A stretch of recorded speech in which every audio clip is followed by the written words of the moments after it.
Stop right there. I'm going to show you today what hidden damage looks like on a roof. I'm here in Allen, Texas, and when I inspected this roof, I had just inspected 3 roofs just down the street. None of those had damage, but when I got here and I looked at this roof, I really didn't expect any either, but then when I got on it, I found significant hail damage to the roof, and I'm going to show you what that looks like today. This is damage that you can't see from the ground. All right, we're up here on the roof, and I'm going to show you what hidden damage looks like. So this roof was done in 2019, and then Allen was hit by another hailstorm. You can see here, really good hail hit there where the granules are knocked on, there, several impacts right here, and that's called hail bruising.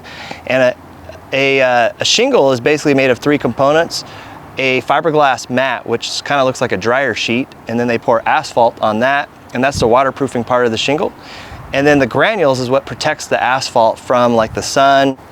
Well, if the granules get knocked off due to hail or anything else, that actually basically advances the age of the roof, voids the warranty, and potentially can cause a leak, because what happens now is that asphalt's exposed to the sun, it dries out, it cracks, and is no longer waterproof. And so once there's so many of these impacts on a roof on multiple sides like this one, the insurance company goes ahead and just totals the whole roof.